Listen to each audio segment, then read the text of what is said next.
Sonya, mali ito. Hindi ito dapat mangyari. May asawa na ako. Renan, pawiin mo lang ang pangungulila ko. Ipakita mo sa akin hindi ako dapat tanggihan. Patunayan mo sa akin tanga siya na hindi niya ako inangkin. Tumahimik ka, Sonya. Kailan pa? Kailan niyo pa ako iniiputan sa ulo na dalawa? Mga baboy kayo! Ang kakapal ng mga mukha nyo! Sa mamamahay ko pa talaga! Mga hayop! Huwag husgahan ang pagkatao ng may kakulangan o kapansanan sa katawan sapagkat sila ay biktima ng pagkakataong hindi natin inaasahan. Ngunit mag-iingat, may mga lihim ng nakaraan na nagkukubli ng kanilang pinakamadilim na kalagayan. Mapagpalang araw po sa inyong lahat. Atin pong pakinggan ang kwentong padala ng isa sa ating masugid na tagapakinig. Subalit ang mga pangalan, lugar at pangyayari ay sadya naming binago upang mapangalagaan ang mga tauhang sangkot. Itago na lamang natin siya sa pangalang Tanya, dalaga, mabait, konserbatibo. Isang dalagang pinasok ang pagiging isang nurse ng nobyo ng kanyang kapatid. Nakapagtapos siya ng pag-aaral sa pamamagitan ng tulong ng ate niya. Kaya nang makapasa ito sa board exam, ay kinuha na siya bilang isang private nurse, soon to be brother-in-law niya. Magsisimula ang ating kwento. 30 taon na ang nakalilipas sa malayang probinsya ng Visayas. Isang hasyenda na nagngangalang La Consuelo Mansion na pagmamay-ari ni Arturo.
Sige po.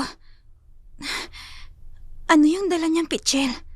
Ang baho at napakalangsa. Ano pang tinutungangan mo dyan? Bumalik ka na sa kwarto mo. Opo. Diretso sa kwarto. Huwag ka nang lalabas. Ano kaya yung aninong nakita ko sa terasa? Parang isang life-size na manikin na may nakakatakot na figura. Ay, ewan ko ba. Hindi ko kasi nakita ng husto eh. May mga tao rin sa baba. Bakit bigla silang nagkakagulo? May kaganapan ba rito sa bahay na hindi ko nalalaman? Bilisan niyo pagkilos.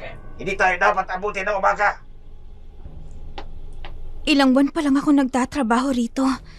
Pero ang daming kakaibang bagay na ako napapansin. Pati si Mang Dindo. Nakakapagtaka ang ikinikilos. Minsan mabait. Minsan naman, mainitin ang ulo. Ay nako, talo pang babae. Sala sa init, sala sa lamig. May tumatawag sa telepono. Sino naman kaya ito?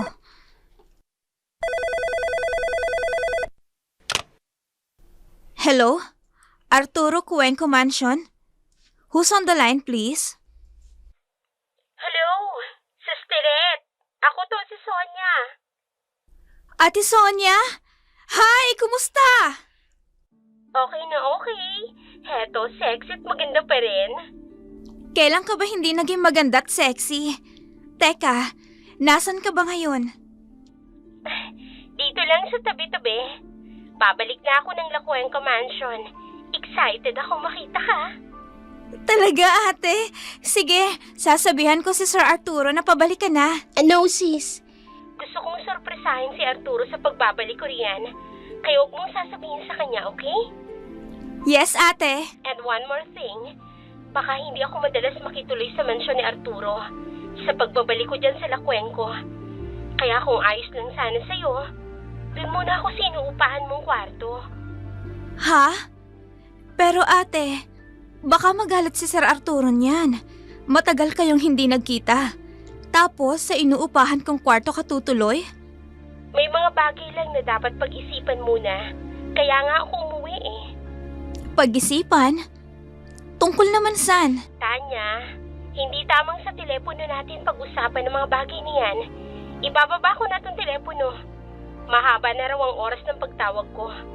Mukhang limitado ang oras ng tawag sa halagang 5 piso. Nagagalit na yung may-ari ng landline na to sa terminal. Sige ate, mag-iingat ka. Hihintayin ko na lang ang pagdating mo.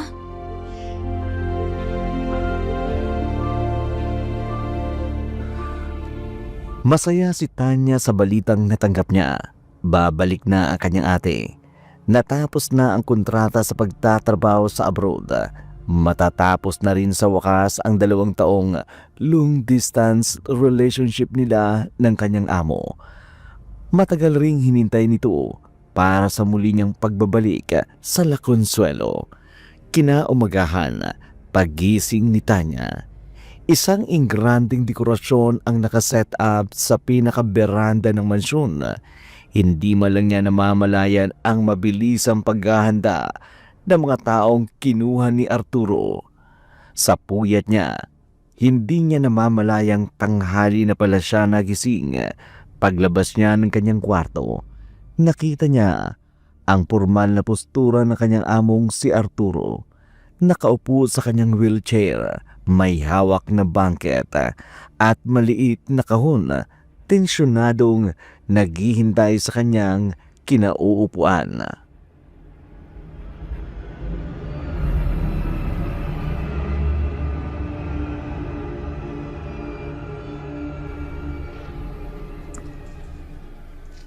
Ano ito? Tinanghali lang ako ng gising. May grand entourage agad. Mang Dindo, anong balita? Sir Arturo, paparating na po siya. Ihanda mo agad ang lahat. Ayokong masira ang lahat ng ating plano. Opo, sir.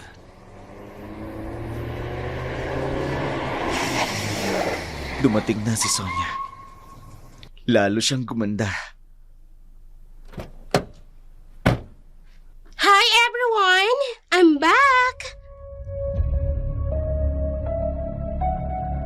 Si Ate Sonia nga ang dumating.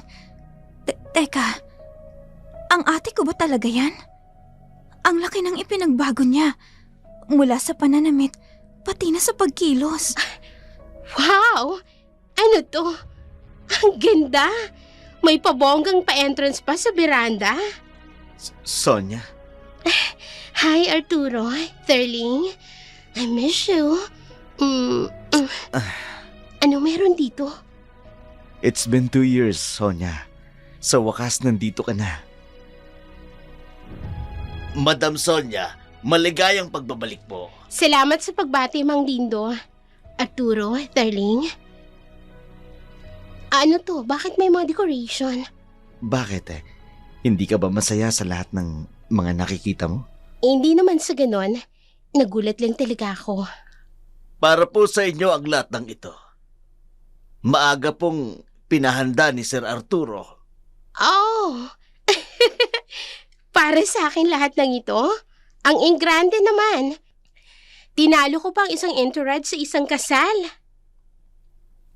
Hindi mo ba nahalata kung anong ibig sabihin ng paghahanda ko sa pag-uwi mo? Well, hindi eh. Para saan ba talaga ito? Iisipin ko. Ay, alam ko na. Surprise ito para sa pagbabalik ko. Well, Arturo, nasurpresa mo ko. Nakakainis nga lang. Kasi dapat ikaw ang isusurpresa ko pagdating ko. Pero ikaw pa itong may pasabog. Siyempre dahil 2 taon mula nang iwan mo ko rito to pursue your career. At napag-usapan natin to, di ba? Oh, well, sa bagay na yan, may ilang bagay tayong dapat na pag-usapan. Sonia, eto na yung takdang panahon. Nangako tayo sa isa't isa na sa pagbabalik mo, ikakasal na tayo. Ngayong nandito ka na, sa harapan mo mismo, nais kong tanungin kung handa ka bang magpakasal sa akin? Ha? Arturo? Ay, Sing-sing? Wow! Para pala sa isang proposal ang pabonggang dekorasyon na Sir Arturo. Sa pagbabalik ni ate, nakakakilig. Sonia Florendo, will you marry me? Arturo? Say yes! Ano pang hinihintay mo, ate? Ay, saga naman. Umuo ka na, madam. Say yes, Ma'am Sonia! Say yes, Ma'am! Nakaabang silang lahat sa sagot ko. Sonia, Ano ba naman to? Para naman akong nahit and run nito. Anong isasagot ko? Naluluha si ate. Siguro, kinikilig na siya. Miss Sonia, kanina pa po kayo tinatanong ni Sir Arturo. Ano pong sagot ninyo? Bahala na nga. Yes. Sonia, salamat. Mahal na mahal kita. Sandali. Isusuot ko lang itong singsing sa'yo. Arturo, sandali lang. Congratulations sa inyong dalawa, Sir Arturo at Madam Sonia. Nagkamali ata ako ng pagsagot ko ng yes. Parang kailangan kong bawiin. Arturo, pwede bang... Mamaya na tayo mag-usap. Naghihintay na ang lahat para sa makakain. Tara na sa loob. Marami akong ipinaglutong paborito mong pagkain. Sabay-sabay natin pagsaluhan. Dindo, sabihin mo kay Charing, ihanda na ang lahat. Opo, Sir Arturo. Lagot na. Mamaya ko nababatiin si ate. Ayokong sirain ang masayang moment nila ng amo ko. Pinagmasdan ng lahat ang paghahanda ng pagkain ni Arturo. Sa muling pagbabalik ni Sonia, hindi maitago sa mga mata nito ang excitement na muling makakapiling ang kanyang pinakamamahal. May mga pagkakataong gustong pumunta ni Sonia sa kanyang kapatid pero hindi niya ito magawa dahil palagi ang pagdikit sa kanya ni Arturo. Panay ang tanong nito kay Sonia sa kung ano-anong mga bagay na napagkakaabalan niya sa abroad. Palibasa kasi, sulat lang ang komunikasyon nila noon. Mas gusto nitong sulitin ang mga oras nitong magkasama sila. Natapos na ang kaabalahan sa maghapong iyon. Nakapasok na sa wakas si Sonia sa guest room na kadalasang ginagamit niya kapag naruroon sa mansyon. Dito na nakakuha ng pagkakataon si Tanya. Napuntahan ang ate niya.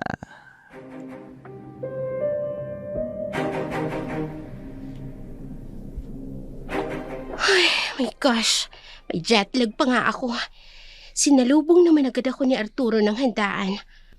Hagado beresosa na tuloy ako. Gusto ko mag-beauty rest. Ate! Welcome back! Ang aking magandang kapatid na bunso. Kumusta? Ate, nakakakilig naman ang moment ninyo ni Sir Arturo kanina. Ang bonggang pa-proposal niya. Oo nga eh. Binigla ako. Hindi ako handa. Para akong na-hit and run ng tanong niyang yun. Hit and run ka dyan. Pasabog kaya. Ang saya ko para sa'yo, ate. Talaga? Oo naman, ate. Ang tagal hinintay ni Sir Arturo ang pagkakataong ito. Kaya tama lang yung ginawa niya kanina. Yun na nga eh. Wala naman akong sinabi sa kanya na uuwi ako today. Paano niya nalaman? Hindi kaya sinabi mo? Hindi, ate ah. It's a secret between us. Kaya nga pati ako nagulat eh. Kaya pala, ang daming tao kagabi sa mansyon. Pinagkakaguluhan nilang pagdating mo. Kung hindi mo sinabi, paano niya nalaman? If I were you, ate, wag mo na lang alamin kung paano. I-treasure mo na lang ang sweetness na ginawa sa'yo ni Sir Arturo. Nakakakilig kaya. Samantalang yung boyfriend ko, wala man lang effort tulad ng sa kanya. Speaking of boyfriend, wala kang nababanggit sa akin. Sino naman yung maswerteng lalaki nagpapatibok ng puso mo? Ate, makikilala mo rin siya. Malapit na. Kasi kailangan mong pumunta sa kasal ko. Ano? Kasal? Kailan? Ikaw ang daya mo. Ni hindi ko pa nga nakikilatis ang boylet mo? Ikakasal ka na kaagad? Bihira naman kasi tayong magkausap. Busy ka sa trabaho. Pati na rin ako. Kaya sa loob ng 2 years na wala ka, marami na ring nangyari sa akin. I hate you. Hindi mo na sa akin kinikwento ang ganap mo. Excuse me, ate. I am no longer your little sister. Matanda na ako. And tulad mo, I am nearly getting married. Kaya wag mo na akong tratuhing parang bata. Kahit ano pang sabihin mo, bunso pa rin kita. At bago ka ikasal, gusto ko talagang makilala yung groom-to-be mo, ha? Siya nga pala, akin na yung susi ng inuupahan mong kwarto. Ha? Aalis ka agad papunta ron? Baka magalit si Sir Arturo at hindi ka payagan. Hindi yan. Alam ko ang kiliti niya. Never naman siyang magagalit sa akin.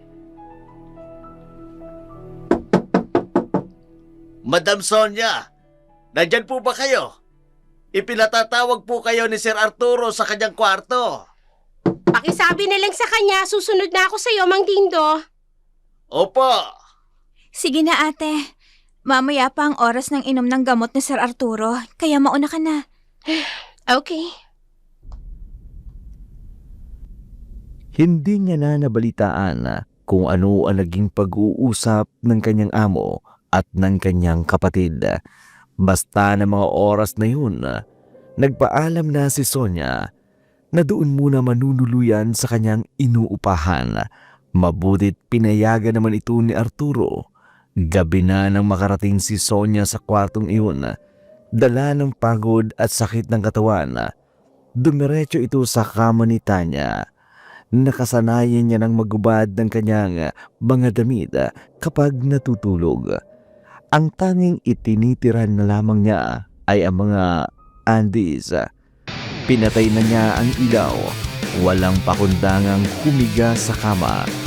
Wala pang ilang minuto'y nakatulog kaagad ito. Lumipas ang 2 oras. Hindi namamalayan ni Sonia ang pagpasok ng isang tao sa loob ng kwarto. Nagulat na lamang siya nang biglang may dumangan sa kanyang kumot at itinalokbong niya sa hubad niyang katawan.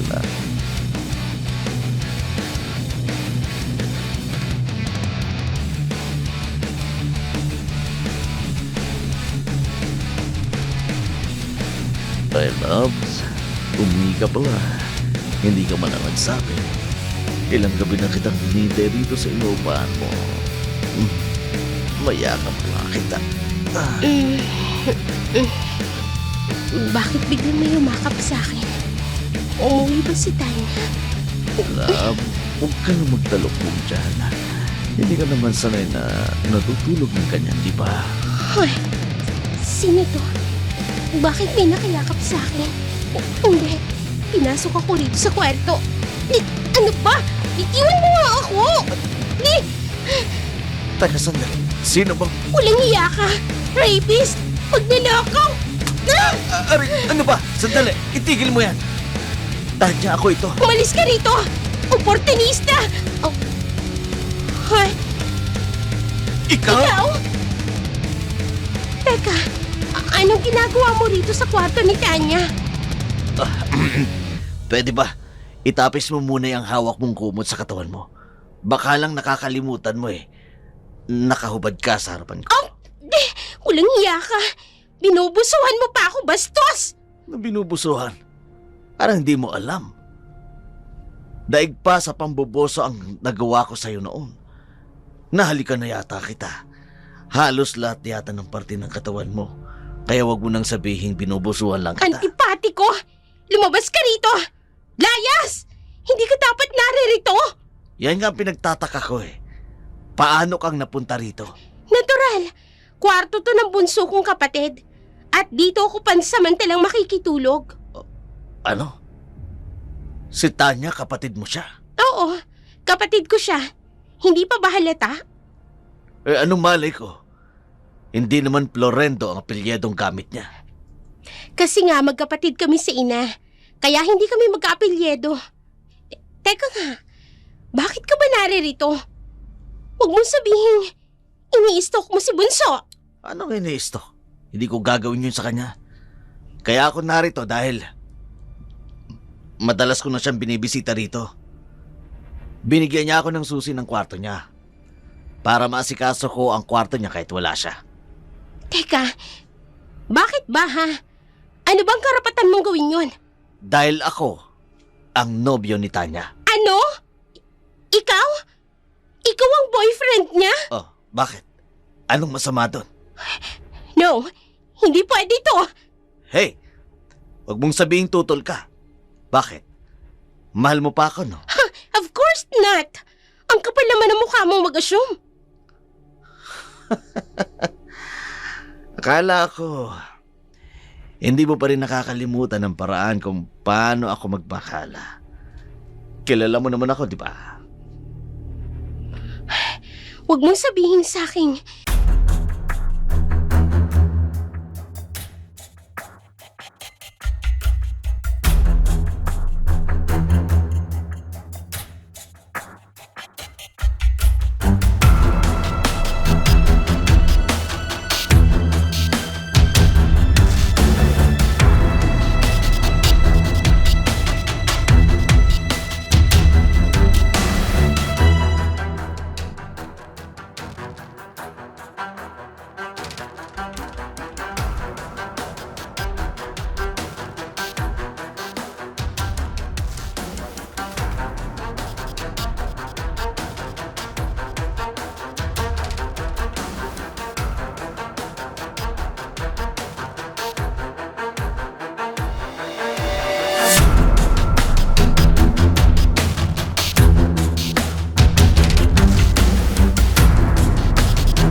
karaming alak na ang natungga niya sa mesang hinatiran ng waiter.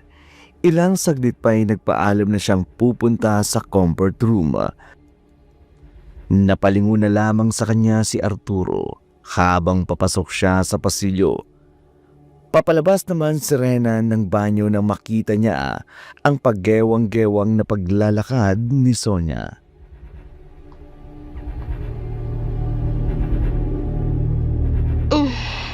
Ano ba namang klaseng alak ang hinihahanda nila sa kasalang to?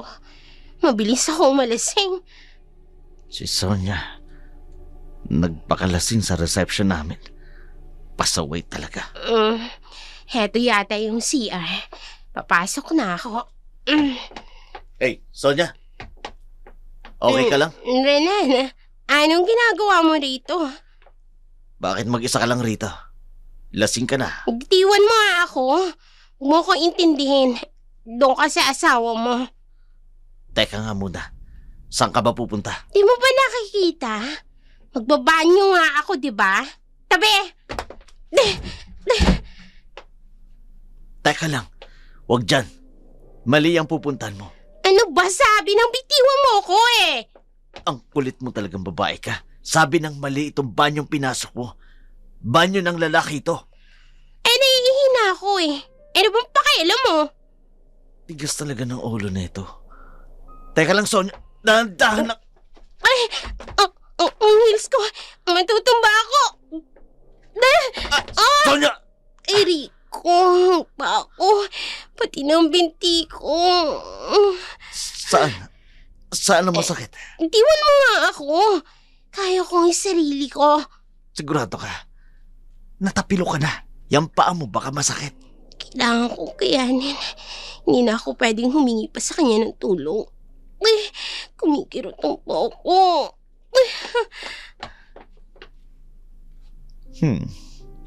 Kahit malayo na siya, naamoy ko pa rin ang pabango niya. Teka, hanggang ngayon, ginagamit pa rin pala niya ang paboritong amoy ng pabangong inirigalo ko sa kanya. Huwag kang susunod Tatamaan ka sa akin. Sige, babantayan ko ang pintuan. Baka may ibang lalaking pumasok eh. Nakakainis. Sa dinami-dami ng pwede kong makasalubong, si Renan pa. Umiiwas na nga ako eh. Siya pa rin talaga yung nakita ko. Tapos ka na ba? Tara na. Lumabas na tayo. Okay na. Tapos na. Ay! Ang pa ko. Masakit. Ano? Makakalabas ka pa ba dyan o tutulungan na kitang makalakad? Sonia? Oh. Bakit ka umiiyak dyan? Ayos ka lang ba? Ang pa ko eh. Nang sakit na. Hindi na ako basta makalakad. Teka, sandali. Ayos ka na ba? Pwede ba buksan mo ang lock ng cubicle mo? Kung oo, buksan mo na. Tutulungan kita makalabas rito. Bubuhatin kita. Hindi ko na talaga alam kung ano ba talaga ang dahilan ng pag-iyak ko. Kung dahil ba talaga sa sakit ng paa ko o dahil sa nangyaring kasalan. Halik ka na. Sigurado akong hinahanap na tayo sa labas. May kumakatok sa labas. Sandali lang, nandiyan na. Sonia, kumapit ka lang sa akin.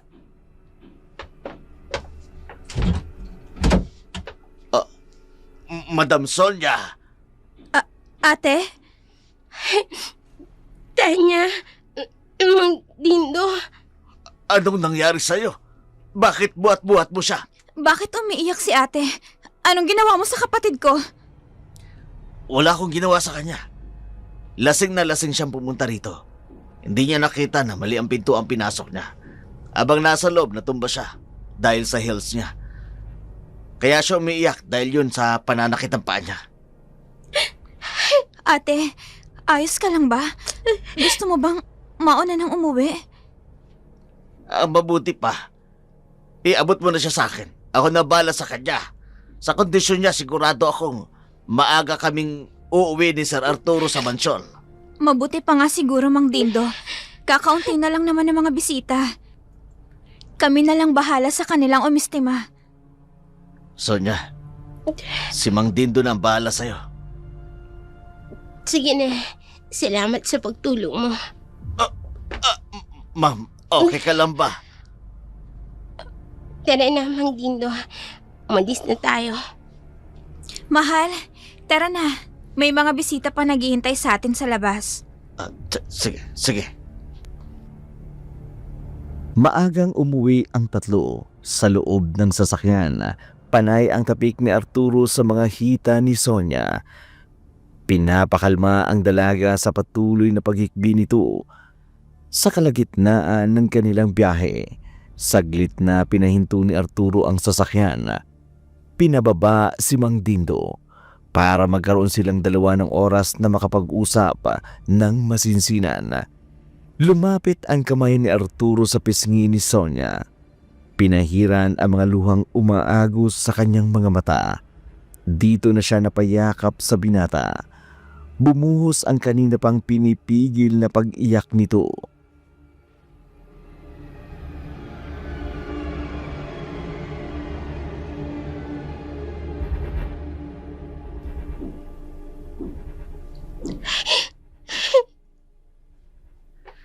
Darling, ano ba talagang problema? Kanina ka pa umiiyak. Pasensya ka na. Hindi ko lang talaga napigilan ng sarili ko. Hindi lang talaga ako makapaniwalang nagpakasal na si Tanya. Yun lang ba ang dahilan ng pag-iyak mo?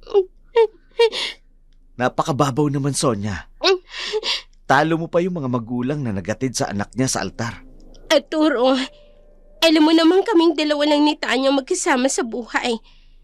Kaya wag mo basta maliitin ang reaksyon ko sa pagpapakasal niya. Kinakabahan pa naman ako. Ang akala ko pa naman, kaya ka umiiyak dahil dun sa lalaking pinakasalan niya. Ha? Kay Renan? Hindi Ano namang pakialam ko dun sa lalaking yun? Asawa lang siya ni Tanya. Walang dahilan para iyakan ko siya. Talaga? Kakaiba kasi ang paraan ng pagtitig niya sa'yo. Siguro, hindi niya naiwasang magandaan sa'yo. Sa suot at bango mo, sino ba naman ang hindi mapapatitig? Ano ba yung ginagawa mo? Pinapagaan mo ba ang loob ko o inaasar mo ko? Hindi kita inaasar. Nagsasabi lang ako ng totoo. Sinungaling. Pinagtitripan mo ko. Nakainom ako. Hulis na yung makeup ko at amoy alak na rin ako. Sino pang maniniwala sa sinasabi mong nagagandahan sa akin si Renan? May asawa na yung tao. Hindi siya pwedeng tumingin sa iba pa. Yan ang habang kasi ang sinasabi ko eh. Hindi ka naman sanay uminom dati. Kanina pa kita pinipigilan sa pagtatagay. Ayaw mong papigil. Tapos ngayon, aasta kang ganyan. Kailan ka ba natutong maglasing? So ano, naiinis ka na sa akin. Ang soon-to-be wife mo, isa ng lasengga. Sonya, ayoko makipagtalo sa'yo. Yang topak mo ngayon, dala lang yan ng kalasingan mo. Umuwi na tayo. Sino po yan? Mang Dindo, pumasok ka na. Magmaneo ka, uuwi na kami. Kita mo na? Inis ka na ngayon sa akin. Matapos mo akong asarin kanina, ikaw naman ngayon ang mapipikon. Kung ako sa'yo, Sonya, itulog mo na lang yan sa biyahe yung kalasingan mo. Tara na sa mansyon, Mang Dindo. Gusto ko na kaagad makauwi. Napagod ako. Opo, Sir Arturo.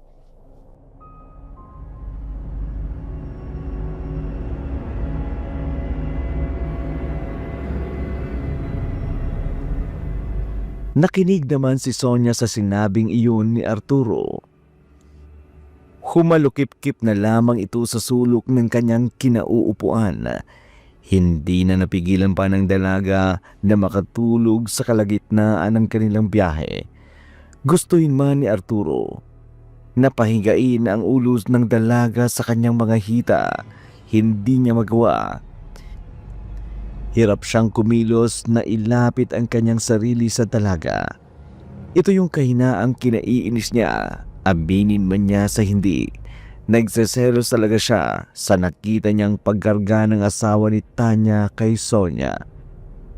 Nanliit siya sa kanyang sarili. Hindi man lang niya magawa ang bagay na yun para matulungan si Sonia sa pagkakatapilok nito. Si Dindo na kanyang tapat na tauhan ang gumawa ng mga bagay na hindi niya magawa. Pagkarating sa mansyon, pinatid niya na ang dalaga sa kanyang sariling kwarto. Pinaasikaso sa katulong ang bisa ng kanyang nobya. Habang siya may nagbalik na sa kanyang kwarto, hindi niya mapigilang humarap sa salamin. Matagal na pinagmasdan ang nakakaawa niyang kalagayan. Kinaumagahan, biglang naalimpungatan si Sonia sa mabangong amoy ng kape na nasa kanyang tabing kama.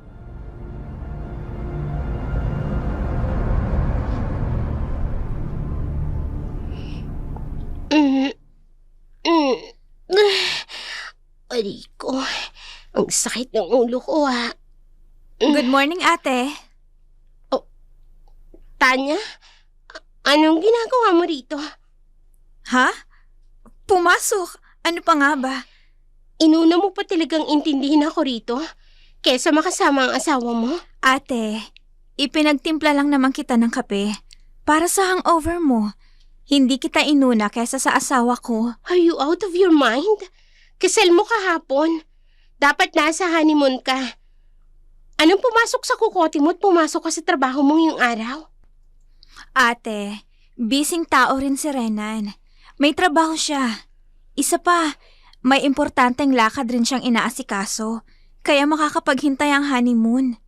Ha? Sa lahat ng bride na kilala ko, ikaw itong wala sa hulog. Hindi ka na naawa sa asawa mo? Trabaho niyo agad ang iniisip mo? Kaysa mag-enjoy sa unang gabi ninyo bilang mag-asawa? Ayos lang naman sa kanya, ate. Siya nga mismo nagsabing pumasok na lang muna ako. Kesa mabagot lang raw ako doon sa inuupahan ko. Huwag mong sabihin doon kayo titira. Kahit nakasal na kayo? Wala pa pala siyang bahay na may pagmamalaki sa'yo? Tapos niyaya ka agad ng kasal? Ate, intindihin mo kami. Hindi katulad ni Sir Arturo si Renan. Hindi siya mayaman. Pero marami kaming mga plano sa buhay na matagal nang nakalatag. Kaya nga, kailangan lang naming sundin ang timeline naming yun. Ay nako, hindi kita magets na babae ka. Kakaiba ka. Ikaw lang yung babaeng kilala ko na inuuna pang trabaho kesa mapaligaya ang asawa. Hindi kaya. Huwag mo kong sitahin. Ikaw nga tong dapat na may intindihin. Alam kong may alitan kayo ngayon ni Sir Arturo kagabi. Ha? Tinanghali ka ng gising. Hayon, mainit ang ulo niya. Lahat ng monitoring, gamot at therapy na inilatag ko para sa kanya. Ikinalat, tinabig at pinunit. Biglang niyayang umalis si Mang Dindo. Alam mo sa mga ginawa niyang yun, naghinala agad ako na may naging away kayong dalawa nang hindi mo namamalayan. Teka, ano bang araw ngayon? 1 ng buwan ng September. Shit! Nakalimutan ko. Magbibihis na muna ako. Teka, dahan-dahan naman ate. Saan ka pa pupunta? Ngayon ang schedule ng pagsukat namin ng damit pang kasal. Nakalimutan ko. Yan kasi. Nagpakalasing ka kasi kagabi. Ayan tuloy. Nakakainis ka ha? Mang-aasar ka pa talaga?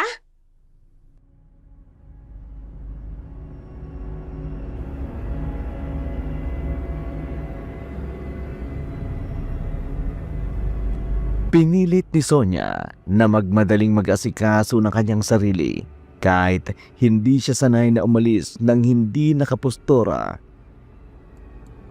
Narating niya ang wedding dress appointment nilang dalawa ni Arturo habang 2 oras siyang late. Pagpasok niya sa loob, nakita niya si Arturo na tahimik lang na sinusukatan ng sastre sa kanyang wheelchair. Dala ng hiya, dahan-dahan siyang lumakad papalapit kay Arturo. Napalingon sa kanya ng matalim na tingin ang binata. Halos matunaw siya sa kanyang kinatatayuan nang makaupo siya sa sofa. Nilapitan siya ng babaeng assistant ng sastre. Sinimulan siyang sukatan. Pasulyap-sulyap siya sa mukha ng kanyang kasintahan. Tinitingnan niya ito habang tumatagal. Parang iba ang nagiging tingin niya kay Arturo. Wala na yung dating kilig niya kapag nakakasama niya ang binata. Kahit pa nga ngayong inihahanda na nila ang nalalapit nilang kasal. Hindi na siya excited, bored na siya at hindi na siya masaya. Natapos na siyang sukatan ng assistant ng sastre nang lapitan siya ni Arturo.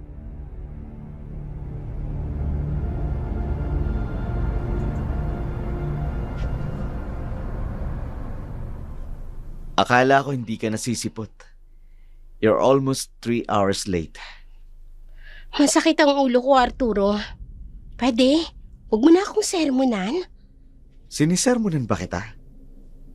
Sinasabi ko lang naman sa'yo na late ka sa appointment natin. Aminado naman ako ron. Huwag mo nang ipamukha, okay?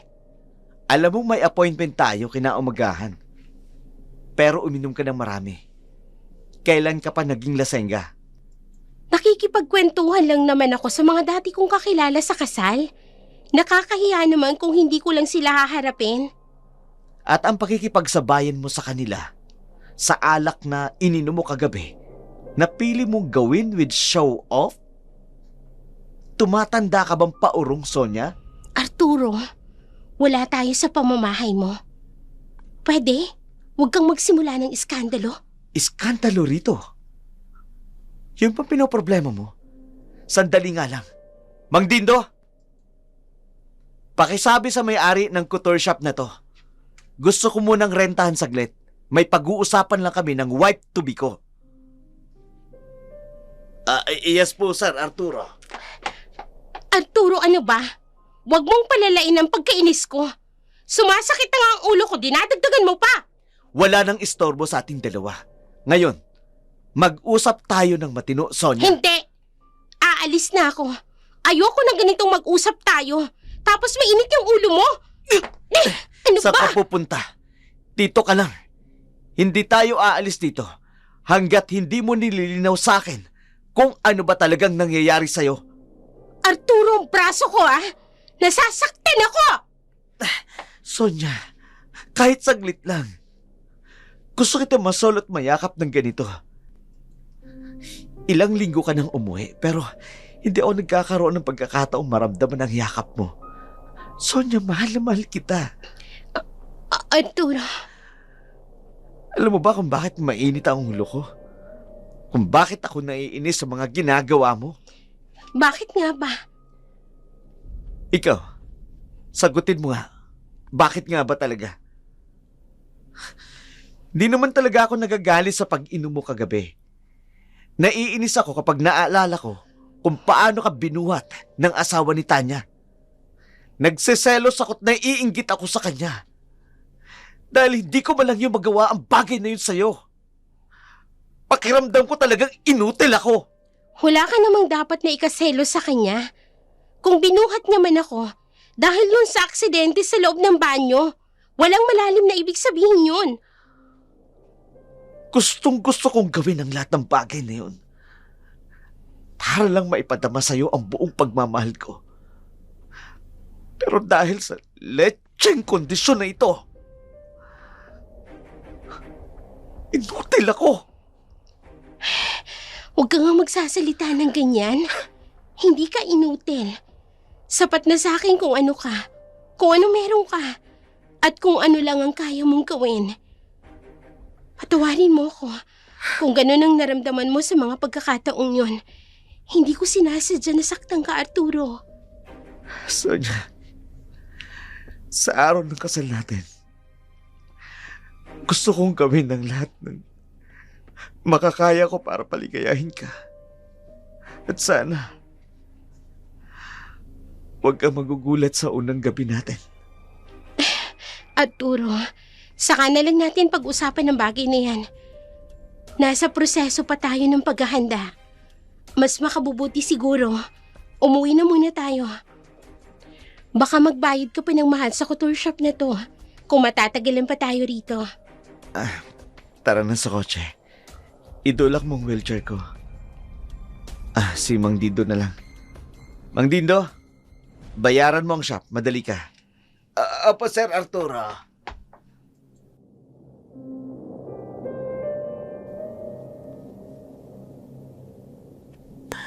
Pinawi ng mainit na paglalambing ni Arturo ang tensyon na nararamdaman ni Sonia.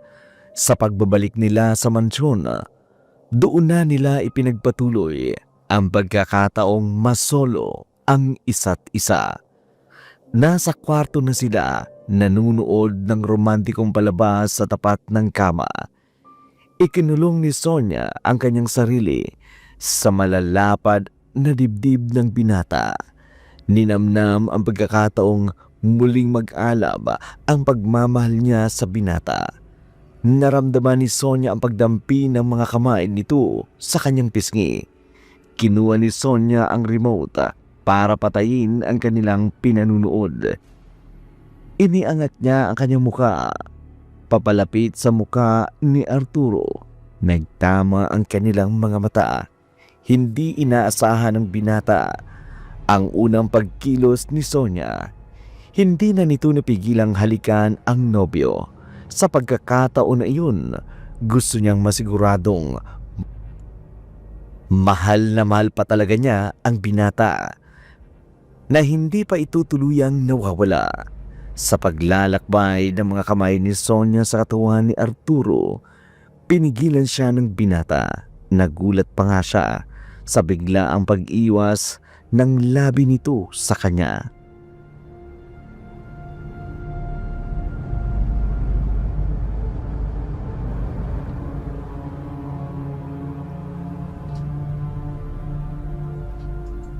Sandali lang, Sonia. Arturo, bakit ka umiiwas? Ayaw mo ba? Sonia, hindi sa ayaw ko, kaya lang hindi pa ito ang tamang panahon. Arturo naman, ikakasal naman na tayo eh. Bakit hindi natin pwedeng gawin? Hindi pa nga pwede. Antayin lang natin na matapos ang kasal. Pero ayokong itigil. Halikin mo ako. Teka, Angkinin mo ako. hindi nga. Ayoko nga. Nakakainis ka naman eh. Ako na nga itong unang kumikilos eh. Tapos tatanggihan mo lang? Inilalaan ko talaga ang gabing yun para sa unang gabi natin bilang mag-asawa. Baka pwedeng ipagpaliban muna natin ito. Ipagpaliban? Kung kailan handa na akong ibigay sa iyong lahat? Hindi mo man lang ba naisip kung paano ko ibinaba ang pride ko? Para lang ako yung maunang humalik sa iyo? Ano ba? Iniinsulto mo ba ako? Sonia, hindi mo kasi maintindihan. May dahilan ako kung bakit tinatanggihan kita. Ayaw kong biglang magbago ang isip mo kapag nangyari ang gusto mo. Alam mo sa ginagawa mo, mas lalo akong napapahiya. Palay nang lumalapit sa'yo, hindi mo magawang tukain. Diyan ka na nga! Sonia! Sonia, saan ka pupunta? Sa impyerno! Kung bakit ba kasi hindi ko ito kayang maipakita sa kanya. Mang Dindo! Sir Arturo! Bakit po? Oh, sir, ikuha mo ko ng malamig na tubig. Kailangan kong kalmahin ito. Masusunod po. Mang Dindo, may tatanong ako sa'yo. Mali ba itong ginagawa ko? Para sa kanya mali. Pero kung pumayag ka siguro, baka nga tuluyan na siyang lumayo sa'yo at tanggihan ka na niya sa pagpapakasal sa'yo. Ang tagal ko na rin pinipigilan ito. Baka nga sa panahon na makita niya na ang katotohanan tungkol dito. Masama ang loob ni Sonia. Patakbong umalis papalabas ng mansyon. Walang pakialam kahit ano pang suot meron siya. Pinaghandaan pa nga naman niya ang pagkakataon na iyon. Pagkatapos ay tatanggihan lamang siya ng kanyang nobyo. Sa kanyang pagmamadali, nakabangga pa nga niya si Tanya. Tinawag siya nito, pero hindi niya ito nilingon. Ayaw niyang malaman ito ang nakahihiyang ginawa niya. Paglabas ng mansyon, humanap siya ng masasakyan. Nagpahatid sa inuupahang kwarto ng kapatid, ang tanging lugar na maaari niyang mapuntahan. Doon siya magmukmok, nagpalipas ng kanyang sama ng loob. Gusto niyang uminom. Naganap siya sa cabinet. Nakakita siya ng isang bote ng brandy. Agad siyang kumuha ng basyo, kumuha ng cube ice. Sa di kalakihang ref sa kwarto, walang kabog-kabog na ininom ni Sonia ang laman ng baso. Ramdam niya ang napakasarap na init ng guhit ng alak sa kanyang lalamunan. Paulit-ulit niya itong ginagawa. Hindi niya na namamalayang paubos niya na ang laman ng bote. Tutunggain na sana niya ang huling tagay nang biglang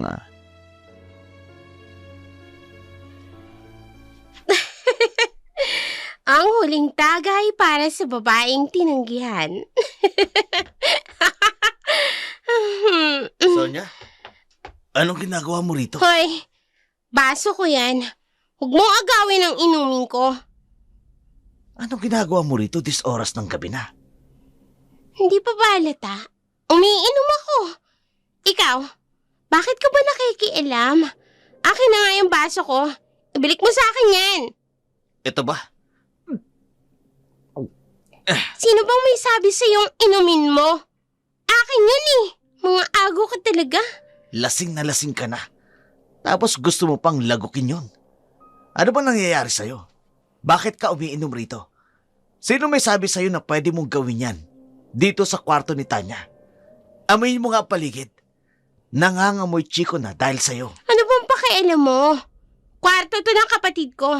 At may karapatan akong gawin lahat kahit anong gusto kong gawin. Akong bumubuhay sa kanya. Yan na lang ang tanging pabor na maibibigay niya sa akin. Alak pa. Hahanap ako ng alak. Tama na nga yan. Lasing ka na nga oh. Iinom ka pa rin. Ayusin mo ang sarili mo. Alika. Papaliguan kita. Doon sa banyo. Nang mahimasmasan ka. Teka, ano ba? Bitiwan mo nga ako. Hindi. Gusto ko pang uminom. Hindi. Ayoko mawala ang pagkalasing ko. Ano ba? Wala ka na sa katinuan. Ano ba? Kung kailan ka tumatanda, tsaka ka pa nagkakaganyan. Halika na. Hindi nga sabi. Ayoko nga. Bitiwan mo nga ako. Alisin natin yung kalasingan mo. Ano ba? Para maimasmasan ka sa mga sinasabi mo. Dito. Ano ba? Ah, Ang lamig ng tubig. Ano ba? Itigil mo yan. Ayoko sabing maligo eh. wala kang pakialam. Kahit mabasa pa ako. Kailangan mo maimasmasan. Ayoko. Ayoko mahimasmasan. Ayoko maramdaman ng guilt na kahiyang ginawa niya sa akin. Ayoko maalala ang pagpapababa ko sa sarili ko para muli kong maramdaman sa kanyang pagmamahal na unti-unti nang nawawala. Sonia, ano bang sinasabi mo? Ang tanga ko, Renan. Ang tanga-tanga ko. Hindi ko maintindihan at hindi ko alam kung bakit. Ang alam ko, mahal ko siya. Nakatatak yun sa isip ko. Pero sa puso ko, bakit unti-unting nawawala? Yung mga ayaw kong mangyari.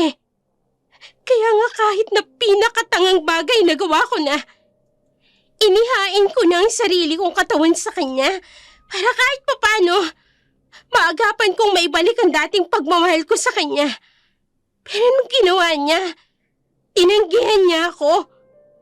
Ano, bakla ba siya? Duwag ba siya? Pinaramdam niya sa akin na nakakadiri ako. Sonia. Gusto kong maramdaman ang init ng pagmamahal niya. Bakit hindi niya sa akin maibigay yon? Bakit hindi ba ako maganda? Hindi ba ako kaakit-akit para tanggihan niya ako?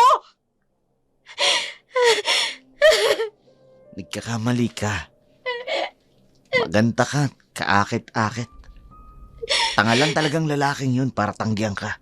Huwag mong iyakan ng isang taong hindi alam kung anong pinalagpas niya.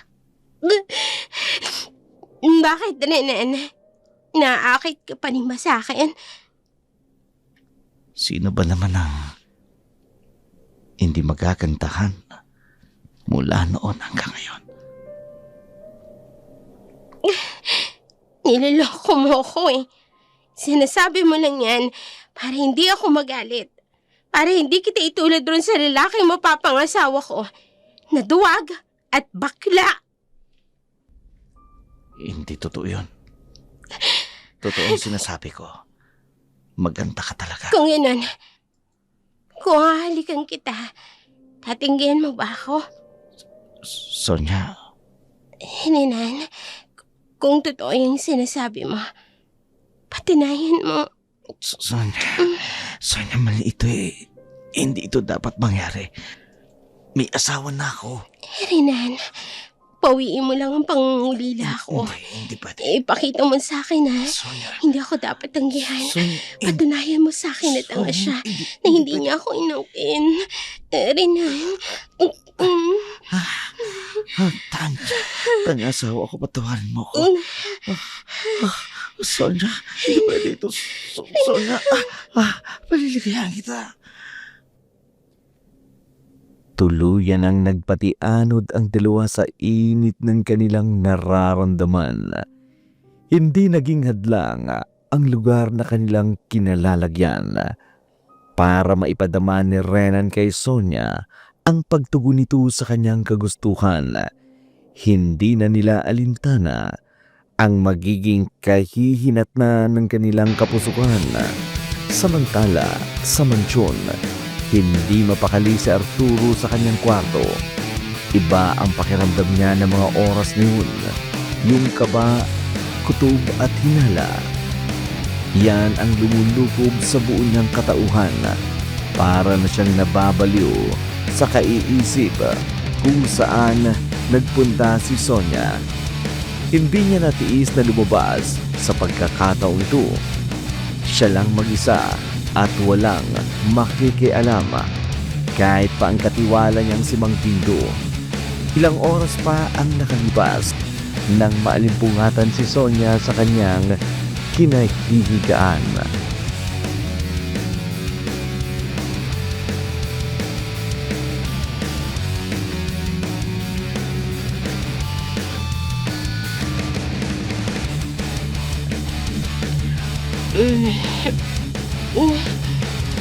Sakit ng ulo ko. Pati na ang katawan ko masakit. Sandali. Nasaan ako? Oh. Ha? Totoo ba itong nakikita ko? Si Renan? Katabi ko. Parehas kami. Kung totoong nangyari sa amin? Sonia, Renan, sandali. Huwag mo akong yakapin. Pabangon na ako.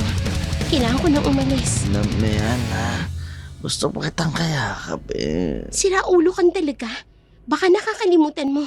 Asawa mo ang kapatid ko. Bakit? Sino ba nauna, hindi ba ikaw? Inunahan mo pa siya.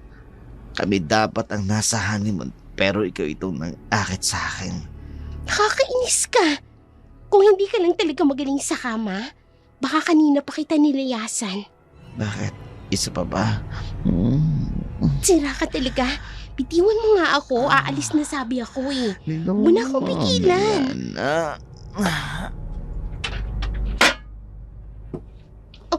Hay, ano yun? Parang may nahulog sa bubungan. Wala yun. Ganyan lang talaga rito. Maraming pusang tumatalon. Teka, ano yun? Tingnan mo. Pati pintuan binubuksan na. Wala nga, yung pusa nga lang. Dito. May pusa bang kayang galawin kahit ang doorknob ng pinto? Sino? Hindi! Isang alimaw! Ah! Ah! Ah! Isa kang taksil, Sonia! Anong klaseng nilalang yan? Diyos ko! Papatayin ko kayo! Hindi!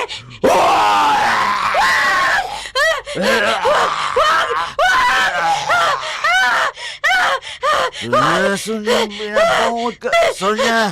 Sonia! Binabangot ka?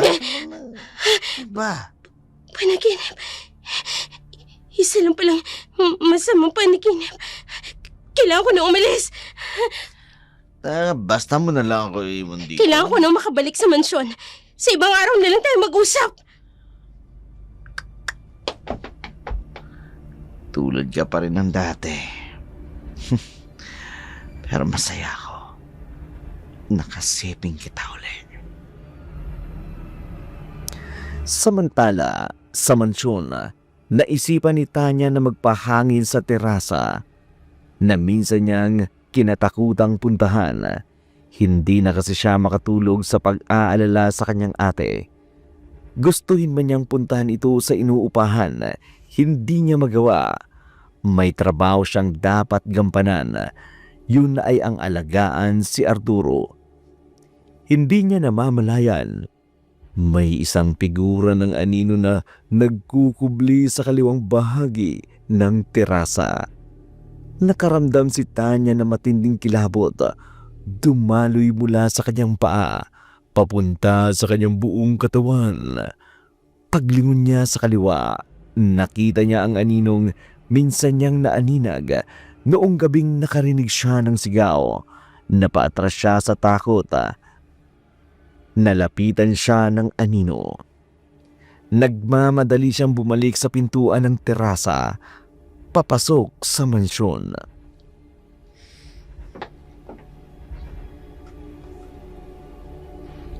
Nakita ko na naman ang aninong yun. Hindi na siya basta guni-guni lang. Anong ginagawa ng wheelchair na ito dito? Wala ito nang pumunta ako dito sa terasa. Naririyan na siya. Hinahabol ba niya ako? Diyos ko, bakit na-stuck itong wheelchair dito sa pinto? Hindi ako makapasok. Anong ginagawa mo rito? Nakakatakot ang tinig niya. Kailangan ko na makalayo. Huwag kang lalapit. Hindi ko intensyong gambalain ka dito sa terasa. Aalis na ako. Kaya huwag mo ako sasaktan. Nakakainis. Naipit talaga ang wheelchair sa pintuan. Hindi ko matanggal. Ang anino, papalapit siya sa akin. Wag!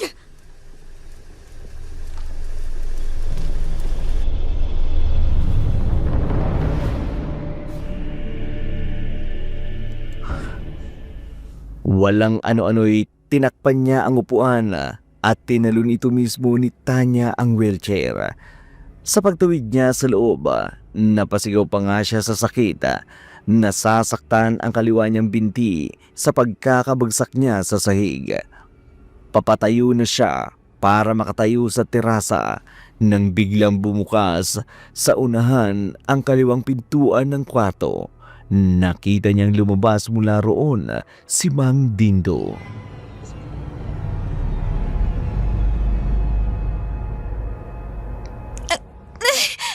Ang paa ko, masakit, aray. Anong ginagawa mo?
Pero may mas malalim akong dahilan kung bakit ko ito itinatago sa kanya.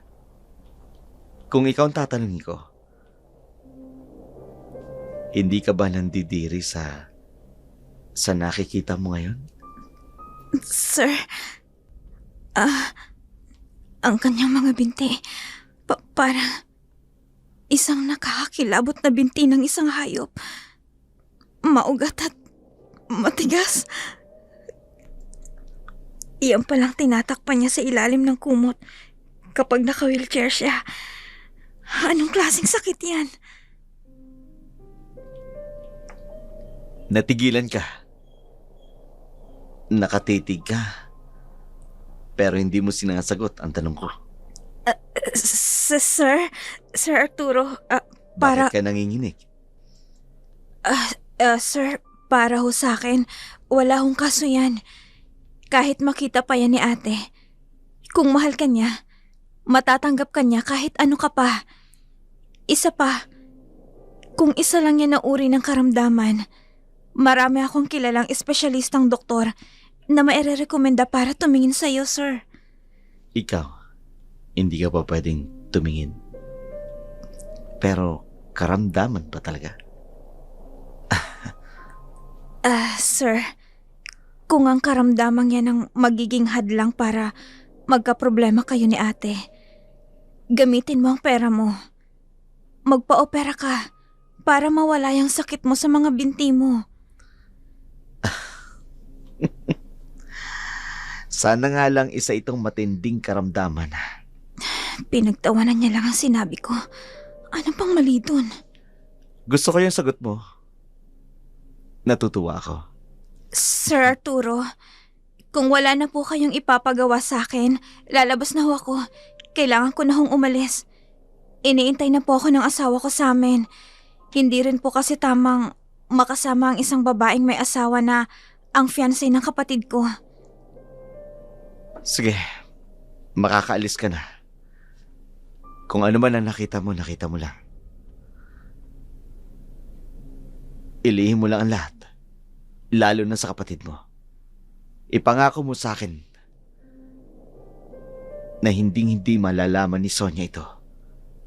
Ako mismo magsasabi sa kanya sa tamang panahon. Nagkakaintindihan ba tayo? Opo, Sir Arturo. Bakit pinagpapawisan ka? Relax ka lang. Sige na, makakaalis ka na. Sige ho.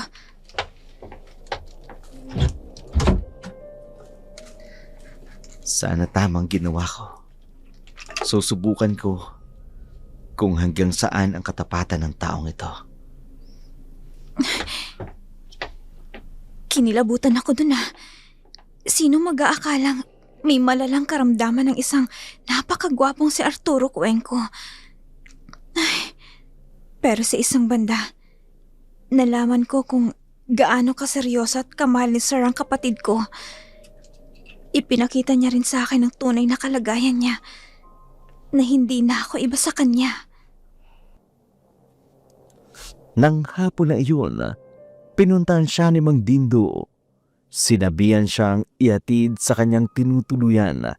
Alam nitong panahon na ng 2 araw na leave niya sa trabaho. Mismong si Arturo ang nag-utos sa kanya na ihatid siya nito. Tinanggap niya naman ang alok nito. Marahil suhol sa pananahimik niya sa lihim na nalaman niya. Pagdating sa kanyang inuupahan, nagulat siya at nagtaka.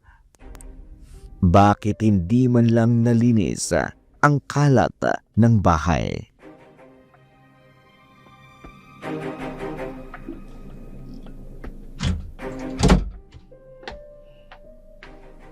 Anong nangyayari dito? Bakit amoy alak? At ang kalat ng paligid? Tanya, asawa ko. Biglaan naman yata ang pag-uwi Anong mo. bigla ang uwi ang sinasabi mo? Nakalimutan mo bang leave ako ng 2 araw? At ngayon na yon. Pasensya na, nakalimutan ko eh. Nakalimutan. Kaya kahit paglinis dito sa bahay, hindi mo nagawa. Bakit ganito ang amoy? Magdamag ka bang uminom dito, ha? Ang kalat pa! Hindi ata tamang sabihin ko ang kagagawa ng ate niya ito. Baka paghinalaan pa ako. Ayaan mo na. Ako na magliligpit ang lahat. Teka, Renan? Ano to? Ha? Alin ba yan? Bakit may panloob ng babae dito sa kwarto natin? May dinala ka bang babae dito? Alangan naman panlabas. Wala yan. Ano bang sinasabi mo? Ako lang naman ang inabutan mo. Tapos may sasabihin ka may dinala ako rito. Huwag kang paranoid. Si ate.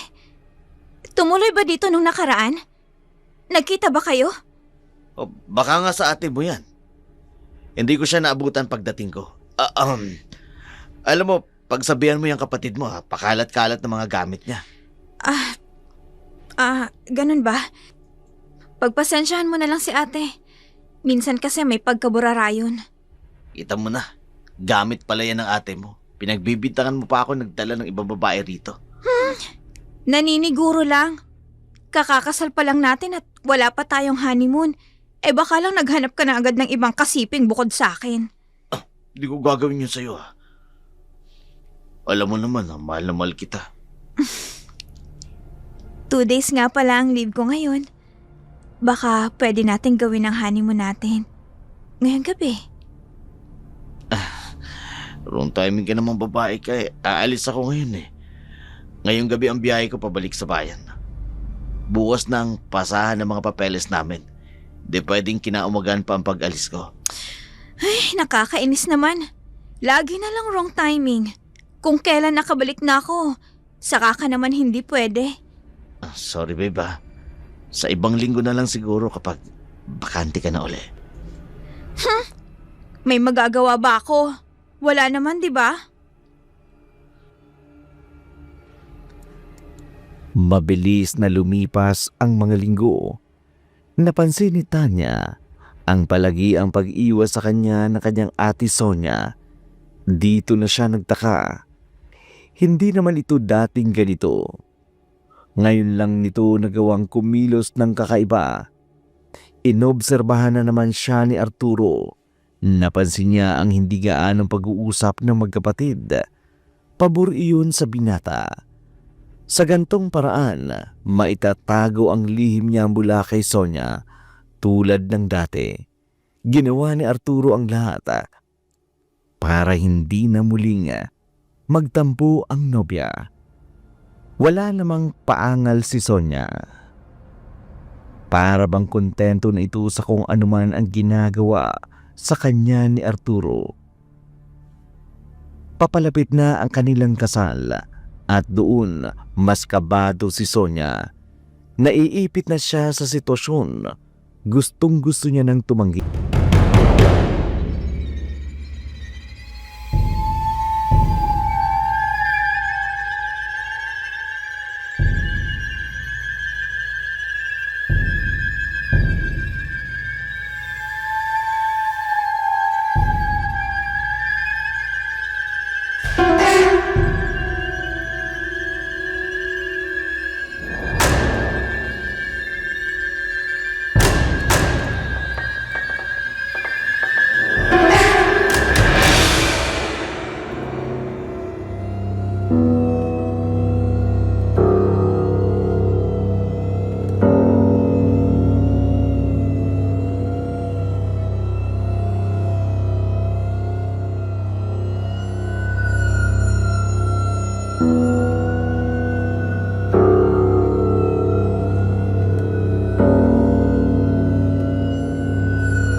isang beses na may nangyari sa kanila ni Renan. Makailang ulit na siyang nakipagtalik rito. Hindi na siya nagangad na gawin ni Arturo ang bagay na gusto niya. Nasanay na lang siyang ibaling kay Renan ang init na nararamdaman niya. Umiwas na rin siya kay Tanya. Alam niyang napakalaki ng pagkakasalang nagawa niya sa kanyang kapatid. Sa kabila ng mabuting pakikitungo nito sa kanya, nagawa niyang gahasain ang asawa nito. Nakipagkita ng palihim si Sonia kay Renan kahit pangaalanganin ang pagbabalik ni Renan sa kanilang lugar. Napilitan itong makipagkita dahil sa pangungulit sa kanya ni Sonia sa hotel ng bayan nila na piling mag-usap.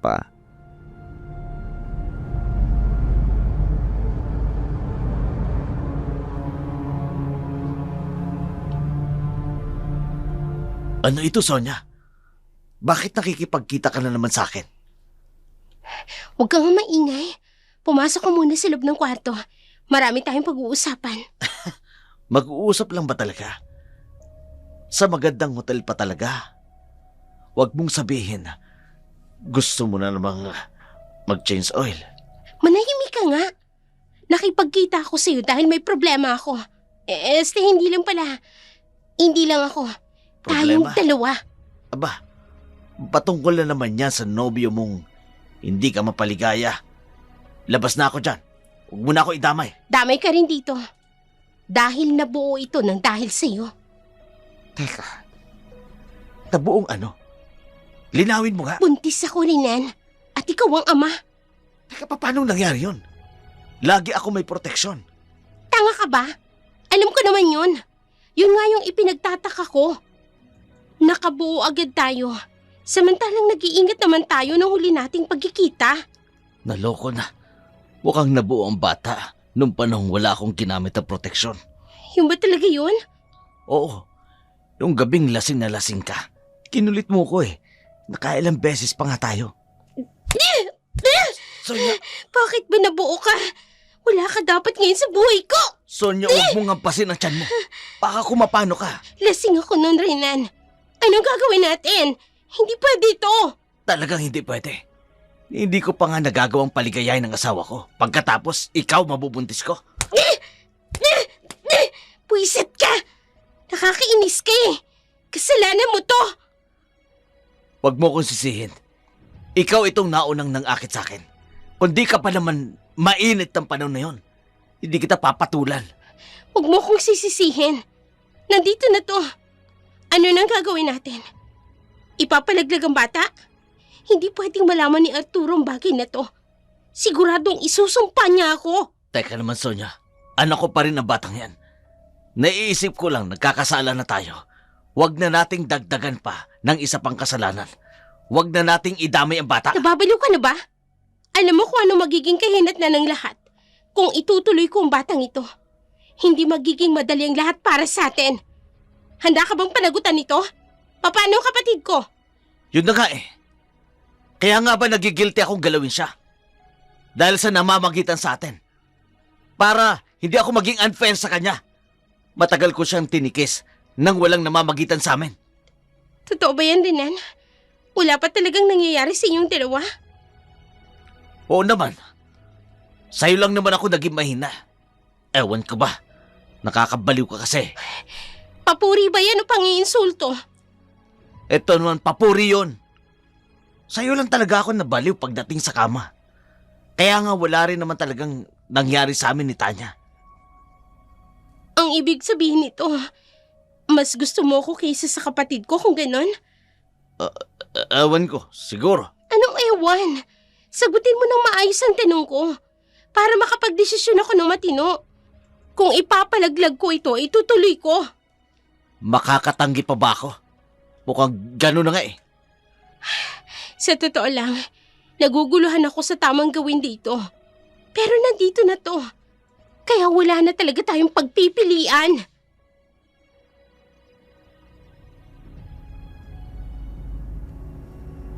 Matapos ang pag-uusap nilang iyon, napagkasunduan nilang buhayin ang bata. palihim na tatakas sa mga taong maaapektuhan ng kanilang kasalanan. Papaalis na sila ng hotel nang makita silang dalawa ni Mang Dindo sa labas ng labi. Natigilan si Sonia at si Renan. Tatakas na sana sila, pero mabilis silang nakuha ng mga kasamahang tauhan ni Mang Dindo. Sa pilitang pinasakay sa sasakyan, dinala pabalik ng mansyon. Dinala sila sa pribadong silid ni Arturo. Nakita ni Tanya ang pagpasok ng dalawa sa mansyon. Puno ng kaba ang kanyang dibdib. Bakit magkasama ang dalawa pabalik sa mansyon? Iniwanan sila ni Mang Dindo sa loob ng kwarto. Kinakabahan si Sonia. Ito na ang ikinatatakot niya. Mula sa pintuan, pumasok ang naka-wheelchair na si Arturo. Seryosong nakatingin sa dalawang magkatabing nakaluhod sa kanyang harapan. Bago pa siya magsalita, binulungan nito si Dindo. Sonia! Renan! Totoo nga! Sir Arturo, magpapaliwanag ako. Arturo, Huwag na kayong magsalita. Kulang pa ba tayo dito sa loob? Nandito na po siya, Sir Arturo. pinatawag niya si Tanya. Teka, bakit nandito siya? Pwede bang kami nalang mag-asawa mag-usap sa gulong ito? Huwag nyo nang idamay si Tanya. Bakit nandito si Tanya? Wala siyang kinalaman sa nagawa naming kasalanan. Manahimik ka! Hindi ko sinabing magsalita kayo. Kayo na nga ito may ginawa kasalanan sa aming dalawa. Kayo pa ang may ganang mag-demand sa akin ng kung anong dapat gawin? Renan, ano to? Bakit kayo magkasamang dalawa na dinala rito? Ate, anong ibig sabihin nito? Sumagot ka, lalaki. Kinakausap ka ng asawa mo. Tanya, patawarin mo ako. Hindi ko napigilan eh. Ang ate mo kasi. Pulang hiya ka? Bakit sa akin mo lang biglang isisisi ang lahat? Kagong to ah. Ginusto mo rin naman ah. Tumahimik ka, Sonia. Kailan pa? Kailan niyo pa ako iniiputan sa ulong dalawa? Ate Sonia! Renan! Ngayon ko lang nakitang ganito kagalit si Arturo. Hindi ko kayang matagalan ng paninindak niya sa akin. Ano ba? Sagutin mo ang tanong ko! Malanding babae! Ah! Nung gabing tinanggihan mo ko! Nung gabing nagmukha akong katawa-tawa sa kama!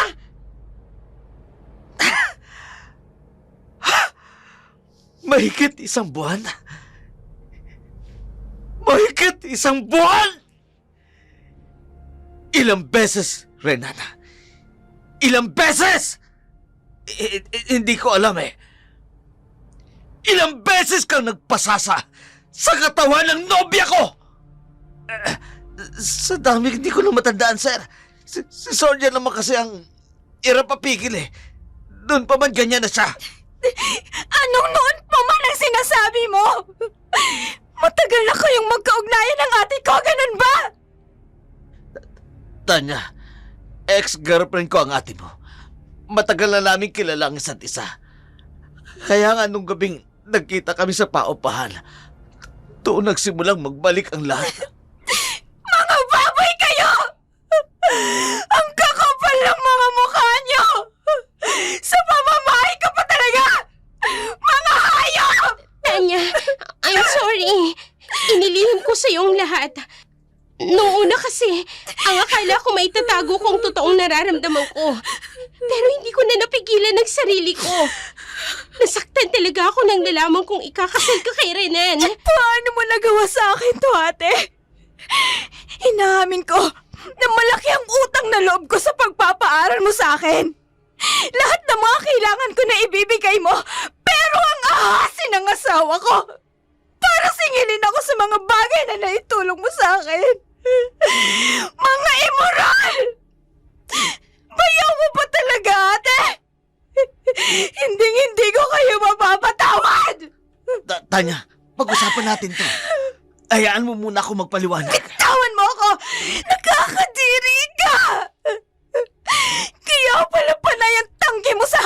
natin. Dahil may kahaniman ka ng iba. At sa kapatid ko pa talaga. Bakit? Bakit, ha? Mas masarap ba siya sa kama kaysa sa akin na asawa mo? Tanya, wala namang nawala sa'yo, di ba? Buo ka pa rin naman. May iba pang lalaking magmamahal sa'yo. Sa pagkakataong ito, hihingin ko na sa'yo si Renan. Patawarin mo kami, pero buntis ako! Walang iya kayo! Mga walang iya kayo! Patawad, Tanya. Malinaw na sa akin ang lahat. Ngayong nabunyag na ang katotohanan, dito na nagtatapos sa atin ang lahat. Arturo, pababayaan mo na kami. Hindi mo na kami pakikialaman.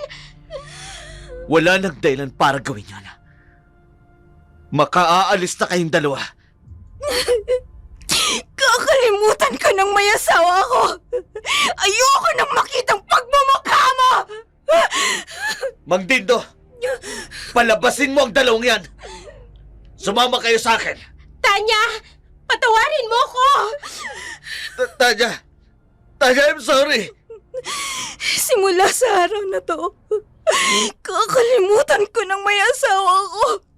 At sarili ko na lang ang hiintindihin ko at hindi na ako muli magtitiwala pa sa kahit na kaninong lalaki lang. Tumaan ka na, Tanya. Kung inaakala nila magiging masaya sila, nagkakamali sila. Simulain pa lamang ito ng magiging bangungot ng panlulukong ginawa nila sa atin. Hindi ko sila mapapatawad. Sinira nilang lahat ng pangarap kong magkaroon ng masaya at simpleng pamilya. Kinasusuklaman ko sila. Ngayong alam ko na ang dahilan kung bakit sa kanya ako ipinakita ang lihim ko. Ikaw ngayon ang magiging bago kong mapapangasawa. Ikaw ang siya kong ipapalit sa malandi kong nobya. Makalipas ang 2 linggo, sumapit na ang panahon ng kabilugan ng buwan. Ang gabing pinakaaabangan ni Arturo, yun ang dapat natakdang araw na magaganap ang pag-iisang ganap nila ni Sonia matapos ang kasal. Pero hindi nangyari. Kaya bago pa man dumating ang araw nito, ginawa na ni Arturo ang lahat para mabaling sa kanya ang nararamdamang pangungulila ni Tanya sa dating asawa. Napapayag naman niya ang dalaga. Isang romantikong gabi ang inihanda ni Arturo sa kanya. Ang gabing yun, walang pagdududang isinuko niya kay Arturo ang kanyang sarili. Siya na isang berhen. Ang siyang magwawakas sa inaakala ni Tanyang matinding karamdaman ni Arturo. Sa kanilang pagniniig, naging daan para mawala ang sumpa ng kanyang pinakatatagong lihim. Pero may kapalit, ang pagiging aswang ni Tanya. Isinalin niya na sa dalaga ang binhing dahilan ng kanyang sumpa. Pagsasakatuparan ito ng tradisyon ng kanyang angkan. Bukal sa loob naman itong tinanggap ng dalaga. Sa matinding galit at hinagpis na naranasan niya, wala nang natirang dahilan para tanggihan pa niya ang bagay na iyon. Sumapit na ang 2 gabi ng kabilugan ng buwan, samantala sa bahay nila Sonia at Renan.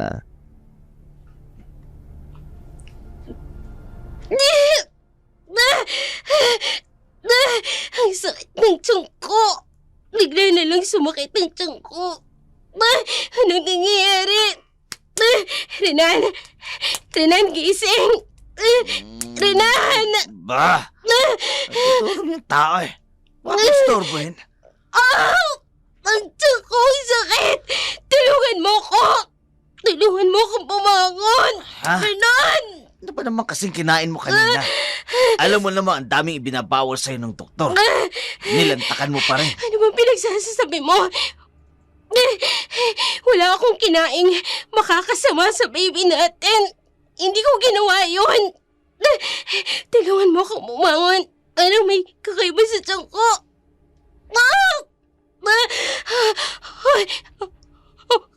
Ano to? Bakit may nakakapa akong basa sa damit ko? Basa ang alin. Huwag mo sabihin pumutok ng panubigan mo. Hindi. Parang hindi galing sa puwerta ko ang basa. Parang sa pusit ko. Ano? Bumuk, Rian. Buksan mo ilaw. Hindi normal na ilang o panubigan ito. Parang ano bang sinasabi mo? Kung binubuksan mong ilaw, makikita natin! Sandali.